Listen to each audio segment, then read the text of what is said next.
2 अप्रैल 2025 को संसद में वक्फ संशोधन विधेयक पेश किए जाने के मद्देनज़र कानपुर सहित उत्तर प्रदेश के विभिन्न जिलों में सुरक्षा व्यवस्था कड़ी कर दी गई है। प्रदेश के पुलिस महानिदेशक डीजीपी प्रशांत कुमार ने सभी जिलों के पुलिस कप्तानों को सतर्क रहने और अराजक तत्वों पर कड़ी नज़र रखने के निर्देश दिए हैं। इसके साथ ही लोकल इंटेलिजेंस यूनिट को भी अतिरिक्त सतर्कता बरतने को कहा गया है। कानपुर में संवेदनशील इलाकों में पुलिस लगातार गश्त कर रही है। 4000 से अधिक पुलिसकर्मियों, पीएस बड़ी पैक और ड्रोन के माध्यम से निगरानी रखी जा रही है। सभी जोनों के डीसीपी और एडीसीपी घनी आबादी वाले क्षेत्रों में पैदल मार्च कर रहे हैं। विधेयक के विरोध में ईद से पहले जुम्मा की नमाज के दौरान लोगों ने काली पट्टी बांधकर अपना विरोध प्रकट किया था। शहर में कुल 1669 वक्फ संपत्तियां हैं, जिनमें से 548 संपत्तियों के मामले राजस्व विभाग को सौंपे गए हैं। राजधानी लखनऊ में भी विधान भवन, लोक भवन और परिवर्तन चौक जैसे संवेदनशील स्थलों पर सुरक्षा के कड़े बंदोबस्त किए गए हैं। पुलिस, पीएस बड़ी और पैरामिलिट्री फोर्स तैनात की गई है और सभी थाना प्रभारियों को अपने क्षेत्रों में सतर्क रहने के निर्देश दिए गए हैं।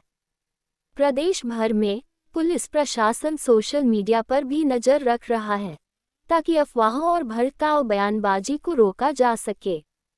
सभी नागरिकों से शांति और सौहार्द बनाए रखने की अपील की गई है। कानपुर में वक्फ संशोधन बिल को लेकर सुरक्षा व्यवस्था को उच्चतम स्तर पर पहुंचा दिया गया है। 2 अप्रैल को लोकसभा में इस बिल को पेश किए जाने के मद्देनज़र शहर में हाई अलर्ट घोषित कर दिया गया है। इसके तहत सद्भावना चौकी से यतीम खाना होते हुए रूट मार्च किया गया, जिसमें भारी पुलिस बल तैनात किया गया है। पुलिस को आशंका है कि इस बिल के विरोध में कुछ तत्व माहौल बिगाड़ने का प्रयास कर सकते हैं और शहर के संवेदनशील इलाकों में पुलिस की गश्त लगातार जारी है। इसके अलावा कानपुर में शांति और सुरक्षा बनाए रखने के लिए 4000 से ज़्यादा पुलिसकर्मी सड़कों पर तैनात किए गए हैं। पीएस बड़ी सीसीटीवी और ड्रोन से निगरानी की जा रही है ताकि किसी भी तरह की अप्रिय घटना से बचा जा सके। पुलिस का मुख्य उद्देश्य कानपुर में शांति और सुरक्षा बनाए रखना है, ताकि किसी भी प्रकार के विवाद या अशांति से बचा जा सके। वक्त का जो बिल है उसके दृष्टिगत रखते हुए कानपुर में जो प्रमुख चौराहे हैं और जो प्रमुख गलियां हैं उन पर हम लोगों ने फोर्स का डिप्लॉयमेंट किया है। और अभी हम जो है यहाँ पर यतीम खाना पे यहाँ पर हम जो है पीएसी के साथ और जो सिविल पुलिस बल के साथ हमारे एसीपी हैं उनके साथ हम यहाँ पे कर रहे हैं।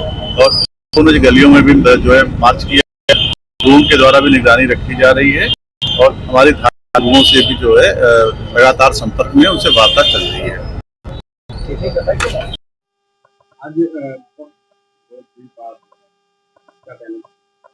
ये वक्फ बोर्ड बिल उन तमाम सेकुलर सियासी जमातों और मेंबर ऑफ पार्लियामेंट की कसौटी है जो संविधान की शपथ लेकर भारत के संविधान की रक्षा की जो हलफ लेते हैं।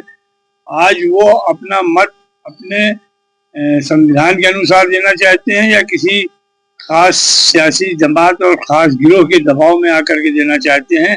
ये तो आज जो बिल आ रहा है, इस बिल पर हम मुसलमानों ने भी कुछ कमी की है, जिसके सबब आज दूसरों को इंटरफेयर करने का मौका मिला है। हमने कभी भी जो पर्सनल बोर्ड के लोग हों, चाहे वो जमीयतुल उलमा के लोग हों, जमात इस्लामी के लोग हों, इन्होंने कभी इस बात पर तवज्जो नहीं दी 75 साल के अंदर कि बोर्ड के अंदर जो करप्ट लोग हैं उनके करप्शन पर कभी उनकी गिरफ्तारी और उनके खिलाफ कार्रवाई की मांग नहीं की। नतीजे के तौर पर उसके बहाने के जरिए जिस तरह से सरकार पूरी प्रॉपर्टी को जब्त कर लेना चाहती है, उसमें रखने खड़ा करना चाहती है, जो आरएसएस का एजेंडा है कि हमें 4000 से ज़्यादा मस्जिदों पर उनका टारगेट है, तो वो इन मस्जिदों पे अटैच प्रॉपर्टियों को जो है हड़पने का एक रास्ता अपनाया गया। अब देखना है कि इस बिल के समर्थन में वो लोग जो संविधान की और बाबा साहब की बड़ी बड़ी बातें करते हैं, वो बाबा साहब के संविधान का कितना सम्मान रखते हुए अपना वोट किसके पक्ष में देते हैं। अगर आज सरकार का बिल गिर जाता है तो सरकार की ये पराजय और संविधान की जीत हो। हाँ देखिए, वक्फ बिल का आज लोकसभा में पेश होना ये पूरे देश के लिए और गरीब मुसलमानों के लिए भी भलाई का काम है। जेपीसी जो ज्वाइंट पार्लियामेंट्री कमेटी, पूरे देश की सर्वोच्च कमेटी ने जब सभी लोगों की, जो विपक्षी पार्टियां भी हैं, पक्ष के भी हैं, सारे ही लोगों की राय लेने के बाद उस राय के आधार पर ये बिल बना है। इसके अलावा 97 लाख याचिकाएं कभी भी आज तक किसी एक बिल पर नहीं आई है, इसमें इतनी आई है। सबको सुना गया है। 25 राज्यों के वक्फ बोर्ड के सुझावों को भी माना गया है। किसी भी धार्मिक स्थल पर किसी मस्जिद की व्यवस्था में कहीं कोई सरकार का दखल नहीं होने जा रहा है। पर एक कानून के ऊपर दूसरा कानून, ये कैसे इस देश में संभव है, लोकतांत्रिक व्यवस्था में, हमारे संवैधानिक व्यवस्था में। परंतु फिर भी अगर इस पर किसी को आपत्ति है तो वो कोर्ट भी जा सकते हैं, अपना पक्ष भी रख सकते हैं।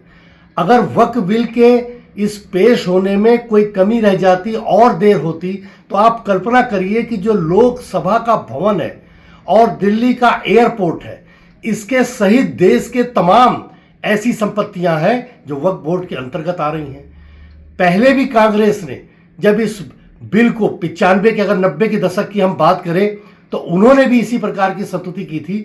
और आज जेपीसी से इसमें जो भी सुझाव आए हैं उनको संशोधित करके इस प्रकार के बिल को पेश किया गया है, जिसमें मुसलमानों का भी भला है और संपत्ति जो देश की है उससे उसका लाभ भी अर्जित वक्फ बोर्ड को हो, ये भी व्यवस्था दी गई है। अब वक्फ बोर्ड में 2 गैर जो मुस्लिम है वो भी रहेंगे, जो हमारे जजेस हैं पूर्व के वो भी होंगे, कोई 3 सांसद होंगे, 2 महिला होंगी। इस प्रकार से सबका प्रतिनिधित्व उसमें होगा, एडवोकेट भी होंगे, सबका प्रतिनिधित्व होगा। यानी उस वक्फ बोर्ड से वक्फ बोर्ड को भी फायदा होगा, गरीब मुसलमानों को भी फायदा होगा, देश को भी फायदा होगा। और केवल उस सारी जमीनों का संपत्ति की ये व्यवस्था का मामला है।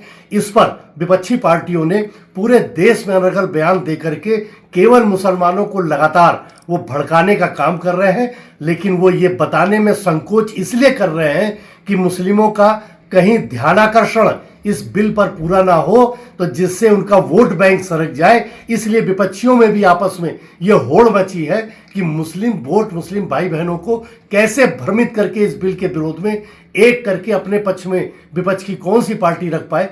सिर्फ मुद्दा इतना है, ये बिल देश हित में है, मुस्लिम हित में है, समाज हित में है और वक्फ बोर्ड के हित में है। मैं इस बिल का स्वागत करता हूं और मुझे लगता है देश के तमाम हमारे मुस्लिम भाई बहन भी इसका स्वागत कर रहे हैं, क्योंकि तमाम गरीब भाई बहनों ने, जो हमारे मुस्लिम भाई बहन हैं, उन्होंने हमारे मंत्री जी को ये बधाई दी है कि आपने बहुत सुंदर इस बिल को प्रायोजित किया है, बनाया है, उसको बिल का ड्राफ्टिंग की है और अब उसको बिल को आप पेश करने जा रहे हैं। जेपीसी की रिपोर्ट का अध्ययन पूरा करने के बाद और इस बिल का पूरा अध्ययन करने के बाद ही इन लोगों को इस प्रकार के बातों को बोलना चाहिए, अन्यथा समाज को भ्रमित करके हिंदू मुस्लिम कार्ड इनको खेलने का कोई अधिकार भारत में नहीं है।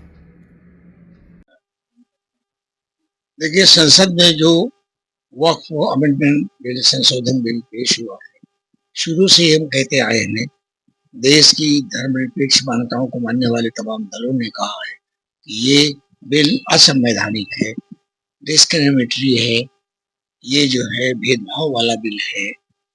जो मुस्लिम समाज जिसके संबंध में वक्फ प्रॉपर्टीज होती हैं, उनके हित के लिए, आने वाले बच्चों के लिए, मदरसे, मस्जिद, कब्रिस्तान के लिए, उन स्टेक होल्डर्स को, उन दावेदारों को ना तो जेपीसी ने विश्वास में लिया, न उनके सुझाए गए किसी भी संशोधन को स्वीकार किया और ना ही विरोधी दल के जो सदस्य थे जेपीसी में, उनकी राय को उसमें समझ नहीं किया।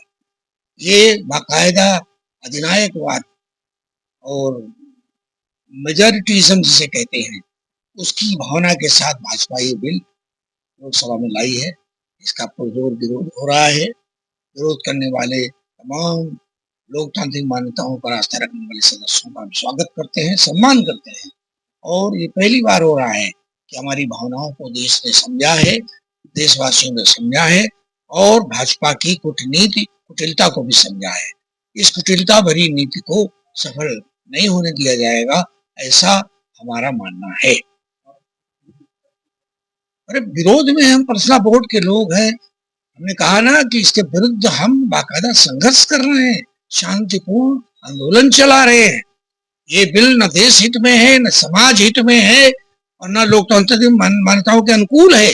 ये बिल अधिनायकवाद का परिचायक है। ये बिल फांसीवाद का परिचायक है। जो लोग उनके साथ हैं, जैसे नीतीश कुमार के कुछ सांसद, चंद्रबाबू नायडू जी के सांसद, हमारे चौधरी जयंत जी और हमारे और लोग कुछ जो उनके साथ है, चिराग पासवान वगैरह, आज उनकी अग्नि परीक्षा हो जाएगी कि वो लोकतांत्रिक धर्मनिरपेक्ष मान्यताओं को मानते हैं कि नहीं, या वो सिर्फ भाजपा के अंधभक्त है। ये स्पष्ट हो जाएगा वोटिंग के समय।